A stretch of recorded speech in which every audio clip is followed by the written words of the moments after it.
All right, what is up, and welcome back to the Build a Better You podcast. I'm your host, Austin Chan, and today we are going to be talking about how to make eating out healthier and lower calorie. And this basically came from inspiration from working with my current clients.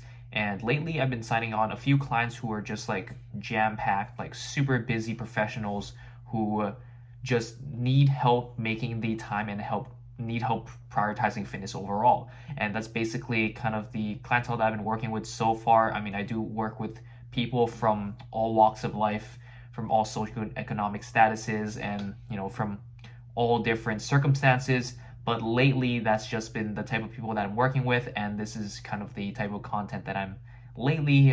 It has been inspiring me lately to push out this type of content. So yeah, and that's one of the cool things I love about both in person and online coaching. I'm working with people in person and online right now.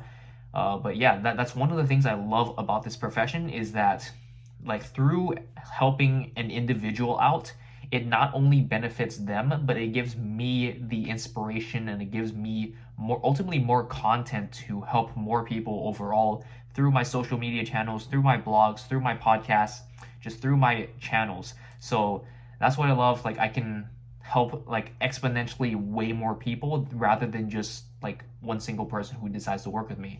So yeah, and with that being said, here's a short little plug about my online coaching. If you are looking for more extra help and accountability to lose fat, build muscle, and build a healthier relationship with food, go ahead and hit the link in my show notes to apply.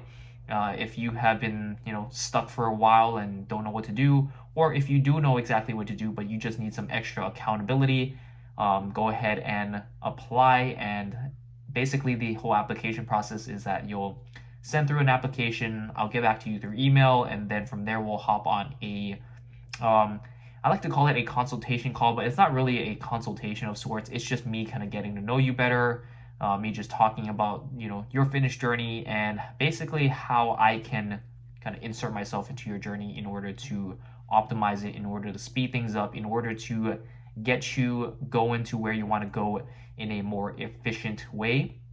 But yeah, and I often like to say, like, I personally, I don't really do much in terms of coaching. It's like all on the client. The client is the one who puts in the work. I'm just simply there to kind of help guide you. And oftentimes, a lot of us, we know what to do for the most part. It's often we are missing that kind of one thing that really makes everything kind of click into place. And in terms of like the whole game with like health and fitness, it's like it has a million like moving parts.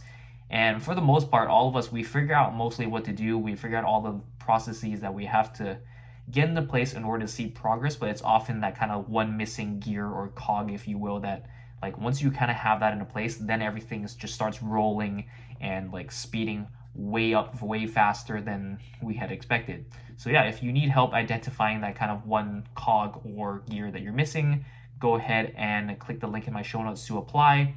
And I'll look forward to talking to you and meeting you and chatting more about your fitness journey. But without further ado, let's get into the topic of this episode. So, how to make eating out healthier and lower calorie. So this is something a lot of people struggle with, especially if you are first getting into the whole tracking calorie game. Especially when you're first starting out, it can be pretty straightforward to just simply track calories with what you're eating, what you're preparing at home. But it's a whole nother kind of ball game or just situation, a much harder situation, if you will, when you just start throwing eating out into there. Because for one thing, you're not controlling all the ingredients and you don't see the food being prepared in front of you. So you can't really get a good estimate of the calories. Like everything that's going on in the back in the kitchen, you have no idea.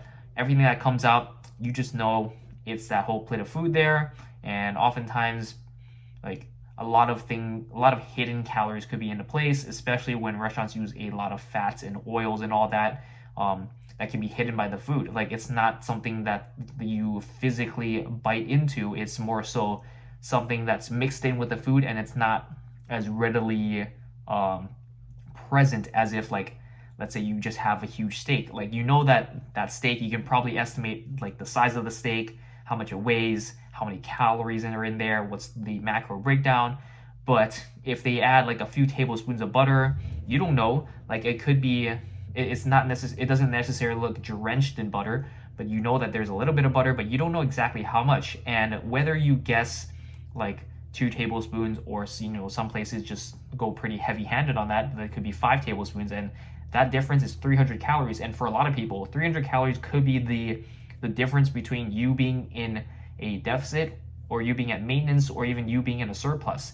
And when you compound that with multiple dishes throughout the day and throughout the week, that could make or break the difference between seeing progress and seeing no progress, or even reversing the progress that you're making.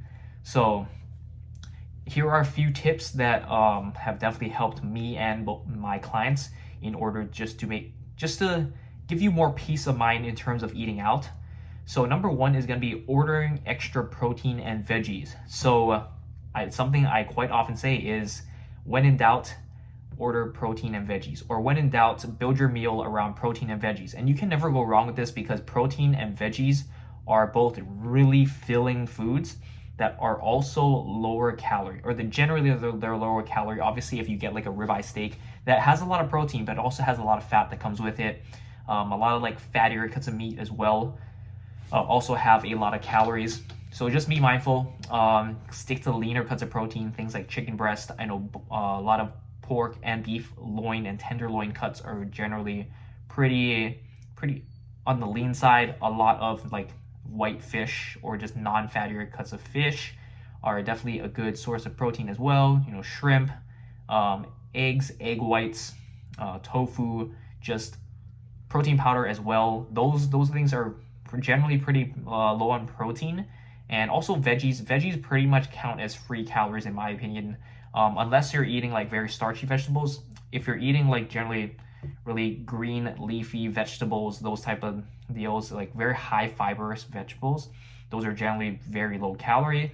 So when in doubt, always order that. And also they fill you up, because when you think about it, no one has ever been like, man, what really put on those pounds? I just ate way too much chicken breast, I just ate way too much salads, I just ate way too much like leafy vegetables.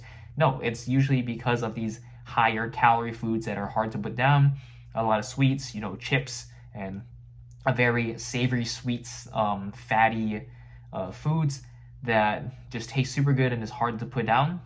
And generally, if you stick to like leaner cuts of protein and vegetables, no one really overeats on this, or you can, but it's very difficult for the most part. Now, yeah, that's pretty much it for point number one. When in doubt, always order extra protein and veggies. Obviously, if you are going out and you want to enjoy yourself, I'm not saying that you need to be just slamming protein and veggies and not enjoying yourself and just eating dry chicken breast and steamed broccoli every time you go out. But within reason, like, have the thing that you really want to have, but also thinking about it in terms of balance and in terms of moderation. Like, have what you want to have, but don't go like eating a bunch of like unhealthy or high calorie foods. And stay balanced. Know that you have to make these like trade-offs, especially if your goal is to lose fat. It's about finding the method of restriction that feels least restrictive for you, because at the end of the day, being in a deficit is not fun. Being in a deficit, you're going to have to make some sacrifices. You're going to have to do some restriction of some sort. That's just the way it is. But you can also make that restriction not feel as restrictive. You can also have balance and moderation within that restriction. And so you don't have to be like 100% all in the way, eating like chicken, broccoli, and rice every single meal. But you also have to be aware, like, I have to make these trade-offs. I can't be eating like burgers and fries and chips and candy and chocolate all the time. I have to dial back on that, incorporate more of these filling, high protein and vegetables, fruits, and all these like generally healthier composed meals. And yeah, so number two is going to be ask for no oil or butter. So these are oftentimes the thing that jacks up the calories in restaurant dishes a lot, is when chefs and restaurants, they just throw in a ton of butter and a ton of oil, which granted, this is what ultimately makes the food taste really good. If you've ever seen that Netflix documentary, I think it's called like salt, fat, acid, heat, or something like that. Something along the lines of that. It's like 4 words that are basically kind of the secret recipe or the secret formula, if you will, to making food taste good. You're just mixing like salt, fat, acid, and something and heat and something else. Yeah, I think those are the 4 ones. But yeah, if you know anything about cooking, is that fat is generally where all the flavor is. This is why, chicken thighs taste better than chicken breast, because chicken thighs have more fat content. This is why a ribeye will taste better than, say, a flank steak. I mean, although people do have different preferences, but generally, on the larger scale, a lot of people are going to prefer a nice fatty cut of ribeye versus like a very lean cut of steak like flank or eye of round. Although there are definitely ways to make these leaner cuts taste better. Like by and large, if you just did salt and pepper and just pan fried a steak, the ribeye is going to taste better 9 times out of 10, and or even 10 times out of 10 if you're asking the right people. But yeah, and this is why we add a lot of butter, a lot of oils into like a ton of dishes, because this is generally what makes dishes taste really good, and that's really where all the flavor is. And regardless of like seasonings and all that, like even just having a little bit of fat, just kind of it. I don't know the exact science. I'm not a food science major here. I'm not a food science professional, but I think the idea is that like fat does something in terms of like the textural and the taste and all. And like all of that basically combines and just makes food taste way better. And so yeah, when you're ordering out, ask for no oil or butter. It's probably not going to taste as good, but you could save a few hundred to several hundred calories worth, depending on what restaurant you go to. Some places are a bit heavy-handed with that, just because restaurants don't exactly care if you're on a diet or not. They don't care how many calories. I mean, some restaurants have like healthier options or healthier menus now, but for the most part, their goal is still to make food taste really damn delicious, because if they have good food and if it tastes really good, you're more likely to come back. And that's basically why they do it. And so they don't really care if you're on a diet or not. They just want to make food taste really good so that you come back. And ultimately, if you want to be losing fat, or you want to be sticking with your diet goals when you're going out, then you have to make some sacrifices. I mean, the food might not taste like a 10 on 10 without the oil or butter. It might taste like a 7 or 8, but you have to be okay with that and make those sacrifices if you do ultimately want to fit it within your calorie budget. And now you can have that, but also like realize that you're probably going to have to dial back somewhere. And again, it's all about making these intelligent trades and sacrifices along the way so that you can ultimately get to your goals. Because it's all about what do you want to achieve and what are you willing to sacrifice and ultimately not give up, but yeah, I think sacrifice is the perfect word. What are you willing to sacrifice in order to achieve what you want to achieve? Because ultimately, in my previous podcast and like several blog articles I've written, it's that success will require sacrifice to an extent. And you don't have to sacrifice everything, but you do have to realize that there has to be some extent of sacrifice if you do ultimately want to succeed at something. Success is not going to be a beautifully paved road for you where you don't have to sacrifice anything, where the journey is not going to be hard. If you truly want success, especially success that a lot of people aren't able to achieve, then you're going to have to do things that a lot of people won't be willing to do. And yeah, and this will manifest itself whether through, asking for no oil or butter during your restaurant dishes, eating your restaurant dishes, or, waking up at the ass crack of dawn to go work out because you just simply don't have time throughout your day, or just saying no to, doing some random things and spending and reallocating that time doing more productive things like working out or meal prepping, or just doing something a lot more productive and something that will actually serve and align with your goals. Wow, I did not expect that tangent. So that about wraps it up for point number 2, and let's go on to point number 3. And this kind of go hand in hand with the previous point. It's that asking for sauces and dressings on the side. And typically, the sauces and dressings, you probably guessed it, they contain a lot of butter or oil in them, or like mayo in in more cases. But all that being said, sauces and dressings typically contain a lot of fat, and fat is a very calorically dense thing. Fat has 9 calories per gram, and especially in things like oil, butter, mayo, these things have a lot of calories and fat that go along with it. So asking for sauces and dressings on the side is always a plus, because if the restaurant, obviously, like I said, they want to make food taste as good as possible. They really want to aim for that 10 out of 10 so that the food tastes really good, and then it has you coming back. So asking for sauces and dressings on the side, this allows you to still enjoy that sauce and dressing, especially if you're like me. I love condiments, I love dressing, I just love sauces and dipping my food into them and pouring them on top. But asking them for them on the side gives you more of that control, so that you don't have to use the entire thing. And even though you might save yourself 100, 200 calories by doing so, this really adds up, especially if you have condiments like throughout the day, or if you're eating out multiple times a week, like a few hundred here and there. It adds up to several hundred, and several hundred over the course of a week, that adds up to thousands and thousands of calories over the course of weeks and months. So never underestimate just cutting whether it's 50, 100, a couple hundred, or a few hundred. Never underestimate the small amounts of change that you can make throughout your diet, and how they can actually add up over time. Because ultimately, especially if you're thinking about this fat loss thing, ultimately it is a long-term game. So making these small choices that you can do over the long term, it's really benefiting you to actually being able to make this into a sustainable lifestyle. Because if you think about all these little things that add up over time, then you're going to start thinking about it in the long term. Then you're going to start thinking about in other terms, in other contexts, maybe walking 5-10 minutes a day. Initially you don't think it's that much, but if 5 to 10 minutes a day, that adds up to you do that every single day, that adds up to an hour a week.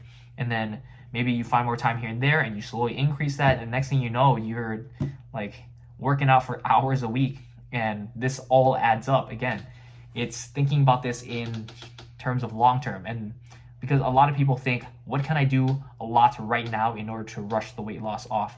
And this obviously doesn't build the habits you need. You just throw yourself in there 100%, and you expect a lot of change.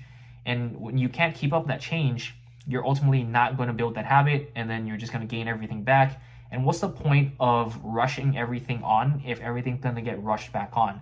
You didn't really make any change there. Would you rather be able to keep it off, or would you not care and just be able to rush it off and then all of it comes back on? Likely you want some long-term change. You want to make this into a lifestyle that you can sustain for the long term and get all the long-term health benefits. So you don't want to just rush all the weight off and then gain it all back, because then you didn't really change anything. You're back to that starting point of where you felt like you want to change, and then you got the change, and you ultimately can't keep the change because you're back where you are. You're back to square one. So yeah, everything, just know that little by little adds up to a lot.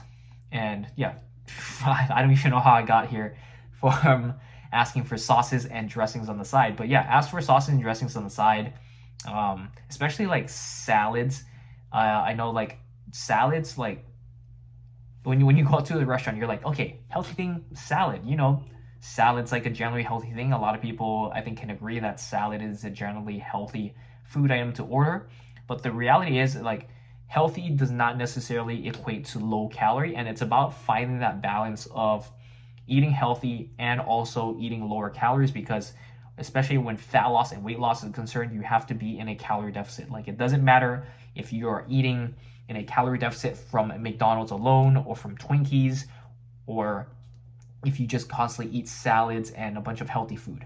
At the end of the day, it all comes down to a calorie deficit. Now, with that being said, it doesn't mean that a calorie deficit is the only thing you should be paying attention to, because when we start to talk about things like overall health, how you feel overall energy and mood and hunger levels and all that, we want to be composing our diet of mostly of these healthy food sources, like a lot of lean proteins, veggies, fruits, starchy carbs, a lot of fibrous other fibrous foods, like these foods are gonna, like, for one, they're gonna help you feel better. Two, they're gonna have the micronutrients for your overall health and bodily function. And lastly, they're gonna help keep you full, which is one of the main reasons why a lot of people give up on diets, because they starve themselves like completely out of their minds, and then next thing you know, they're in their pantry like with a fistful of cookies and slamming down like a couple bags of Lay's, like the party size. So that's why we want to like have a healthy balance of being aware of being aware of your calorie intake, and dialing that back so that you are actually in a calorie deficit and you see progress in that direction of fat loss and weight loss. But we also want to have a good composition of healthy foods so that we can have that overall balance and have that overall health and actually feel good in our so-called diets. Because at the end of the day, the goal of a so-called diet is to not make it feel like a diet. It's to do something that you can sustain for the long term and like have the flexibility and really achieve the goals that you want to as well. Like you want to make it as enjoyable as possible. You want to make it feel like it's not something that you have to slave away at, and something that you don't feel like you're like putting an excessive amount of work with like no returns. It should be something that feels really flexible and like something that should just feel like it's another part of your day. And that's really like the goal of dieting and fat loss. Now, oh man, I went on a tangent again. Oh yeah, last thing I do want to cover on this is that, yeah, generally we think about salads are a pretty healthy item, but more often than not, because of the way like restaurants make dressings taste really good and they'll like throw on a ton of dressing, these are actually some of the highest calorie items on the menu. Like if you think about it, like a salad itself doesn't contain that many like calories if you just count the vegetables, like all the leafy greens, like maybe some chicken, maybe some croutons in there. They're generally not like very high calorie, but as soon as you throw like bacon bits and like and a ton of like high fat dressing, like with a lot of oil or with like a lot of like mayo, like I know like ranch and like other Caesar salad dressings, like these can really add, especially if they like drench it on there, this can literally add like 600 to 700 calories, or even in some cases, I know some salads can contain upwards of 1,000 calories, which is the same as like your typical restaurant dish. And you think, I'm just going to order a light salad, when in reality, you just ordered like 1,000 calorie meal that you could have actually, like, if you cut down on the dressing, you could have saved some of those calories for an actually like substantial meal with like a lot of protein and stuff that actually tastes good. Because I don't know about you, I mean, I love salads for the most part, but they're definitely not the best tasting things on the menu, especially if you go out. Like I would rather have a more substantial meal with a lot of protein and with a lot of like with a nice healthy serving of carbs, with like a very like well-rounded and delicious meal that actually tastes good, rather than like just a salad with some dressing on it and waste 1,000 calories. So yeah, asking for sauce and dressing. And also like some dishes, like they'll just throw on a bunch of sauce, and when it's, especially when it's on top, you don't really notice it, you just eat it as a part of your meal. And again, sauces, these can be several hundred calories worth, and so when you ask for it on the side, you can dip it, you can pour a little bit on there, just enough so that you get the flavor, but you don't necessarily have to like drench your food. And I know for me, I do like my food drenched in sauce, so this is something that's definitely helped me a lot, just asking for it on the side. That way I can kind of portion it out. And again, even if you use like half of the sauce only or a quart of the sauce, you're still cutting back like a couple hundred calories. And again, this little by little adds up. Yeah, so that finally covers it for the sauces and dressings after several tangents later. So next point now we have is having a low or 0 calorie drink with your meal. And a lot of people don't realize when they order drinks like alcohol or soda, liquid calories really add up, and they add up quick, because when you're drinking drinks, you don't really feel like it's filling, and it's not something that you generally think about as like calories, because you're just simply drinking and it's just passing through your body. It doesn't really have a filling effect. So these can really add up, especially if you're having like the full calorie, full sugar versions. And so instead, order like maybe like a diet soda, or you can have alcohol. Alcohol you can't really there's really no such thing as like a diet or a light or like a light version of alcohol. I mean, there are light beers, but let's be honest, like light beers is just basically watered down beer. That's why it's light. But there aren't really any like a diet or lower calorie versions of alcohol. So if you do want to enjoy a drink, something I recommend is getting like a mixed drink with alcohol and a little bit of like diet soda as like the mixer, or you can order just the alcohol itself and just have like you can get the feeling from the alcohol. And if you just like straight up alcohol anyway, that's even more of a plus. Generally, I would say to try to limit or even stay away from a lot of mixed sugary drinks, because these do add up, because you have both the calories from the alcohol and from like the very sugary stuff that they mix in, so calories add up a lot that way. And of course, if you're having like a pretty large glass of like full sugar soda, like it can be anywhere from 200 to 300 calories per glass, and especially if you're getting those free refills, you have 3 or 4 of those that's like it could be near 1,000 calories just from the drinks alone. So really ordering that diet soda cuts that down to basically like almost nothing. So yeah, those are really good swaps to do. And also, because you're getting all that kind of like filling like liquid, you're getting all that liquid, but you're not getting a lot of the calories. And yeah, basically you're getting the same thing, but you don't get all the calories that come with it. And yeah, those are very good options for if you do like drinking alcohol, if you do like ordering drinks at restaurants. And I'm not gonna sit here and tell you that diet soda tastes exactly the same as a regular soda, especially if you're someone with just like sensitive taste and all that. But again, you have to realize that maybe you have to make sacrifices if you do want the change. If you really do want to get after your goals, you're gonna have to make some sacrifices. It's not gonna be a smooth sailing journey. But yeah, and the thing is, like, I think personally, I mean, diet soda, I feel like something that you can get used to. I know I definitely have gotten used to it. And also nowadays, like when I had a Diet Coke in like 5-6 years ago and versus like a Diet Coke now, it tastes so much different. Like I think they have definitely stepped up their game in terms of like artificially sweetened drinks. Like they don't taste, I don't know if it's just me getting used to it or if it's just something that they have definitely gotten better at, but they just taste so much better now. And I think this is what literally makes dieting so much easier in nowadays and in this age. Just simply better technology, and these companies really stepping up their game and trying to make things taste as good as like the regular thing. So yeah, always have a low 0-calorie drink with your meal. It satisfies your cravings for that drink and also gives you something to sip on. But the pro is that it doesn't come with all the extra calories, and you can, in fact, if you have the extra calories, you can also use those extra calories toward more food, which is something ultimately that's more filling. Like, what is more filling? Like a whole another snack or appetizer or side of a meal with like actual solid food, or just having like a couple glasses of Coke? Like, let's be real here. The food is actually going to be a lot more satiating, a lot more satisfying versus having a couple glasses of soda.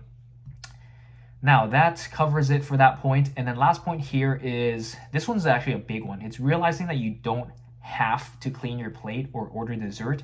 And this is more of a mindset thing than anything. I think definitely a lot of people are conditioned, like especially if you've grown up in like the Western culture, a lot of people are conditioned, or even just, I'd say anyone in general, a lot of people in general. But I know growing up for me, like my parents would always push me to clean my plate, and like they said, you always have to finish your food, for they're starving kids in Africa, like you know the whole spiel if you've ever experienced it, like you can't waste food. And this usually has to deal with, especially if you've grown up like low income or very poor, it's just this mindset of you always have to finish your food. You can't let food go to waste. You can't throw away food. And it's a totally valid point to be arguing, but also at the same time putting things into perspective. When you do throw away food or when you don't finish food, there really is no consequence. Like a lot of this is just an irrational fear based around just being, low income and growing up poor. And really, when you throw away food, it doesn't really affect anyone because it's food that you have purchased already. You've already paid for it. It's like, it doesn't necessarily like go anywhere, and no one's really suffering because of it. It just goes to waste. It just goes away. And just making this simple mindset switch really helped me. And I mean, I still try my best to finish my food, but it also like gives me permission to, like, if I don't want the extra calories, I can leave it and be totally fine with it, and I'll just move on with my day. Because really, it doesn't affect anyone in Africa, and it doesn't, like, there's no there really is no consequence. That's what I'm trying to say. But yeah, that's about as far as I'll go into it. And then the next point is just ordering dessert. Like, realize you don't have to order dessert, because a lot of us, again, we're conditioned to think that after a large dinner, even though we are full to the brim with food, even though we are so full we can't eat anymore, somehow there's always room for dessert. And what is dessert? Dessert is basically usually like a sweet item that contains a lot of calories, a lot of fat, a lot of sugar. And why is it that we're so full after a meal, and yet there's always room to add more food, to add more calories, like especially unnecessary calories? Because, like, shouldn't the goal of eating to, yes, it's important to enjoy the food that you're eating, but I also think it's just important to be connected with our, like, overall feelings and overall urges to maintain that balance between, like, hunger and fullness, to the point of not, like, gluttony of just, like, stuffing food down our throat just for the sake of it, just because we're conditioned to. And it's about, like, getting back into connection with, like, our hunger and satiety cues. And yeah, this last point is really just a huge focus on, like, the mindset things, like just working on that mindset of, like, you don't have to eat more if you're full. It's okay to listen to your hunger cues. It's okay to stop and really give yourself permission to, like, not overeat and not stuff yourself. And a lot of this really has to, like, do with deep diving within your own kind of reasoning and your own thought processes of, like, asking yourself, why do I feel the need to clean my plate, or why do I feel the need to order dessert and overeat and stuff myself when really no one's forcing you to. And yeah, that's basically it. No one's forcing you to. You don't have to do these things, and it's really a lot of, like, internal work of, like, realizing that you don't have to do any of these things. A lot of this is just conditioned into the way you are, and it's not going to be easy to fix these processes. It's not going to be an overnight fix. You're going to have times where you feel like you've messed up and you just continue to do these things and mess up. But it's about building that awareness, and hopefully by listening to this, you kind of have this initial step, if you will, of just realizing it's, like, starting to question why you think the way you think and why do you do the things you do, and really building that awareness. And then again, we want to just create more awareness over time. And again, slow and steady wins the race. Thinking about making all these small changes that slowly add up over time. And yeah, really building that awareness so that eventually you'll be able to invoke the change. You'll be able to really question your own thought processes and make the appropriate change to ultimately, rewire your brain to not always have the feeling to clean your plate or order dessert. So yeah, that about covers all the things I wanted to cover. Thank you so much for listening to this podcast about how to eat healthier and lower calorie, especially eating out, how to eat out healthier and lower calorie. And again, if you do need extra help and accountability with losing fat, building muscle, or building a healthier relationship with food, if you don't know what to do, or if you're stuck and you kind of need me to help you identify that one gear or cog that really is missing and allows everything else to, like, click into place and really get going, really get things, like, turning and moving towards your goals and really fast track it, then go ahead and hit the link in my show notes to apply. But other than that, thank you so much for listening. Be sure to leave a 5-star review if you found that this content has helped you. Written reviews are also best. Definitely gives me a more, like, matches, like, a review to an actual person, and definitely helps let me know, like, what type of content that you actually enjoy and what type of content that you want me to make more of. But again, thank you so much for listening, and I will catch you in the next one.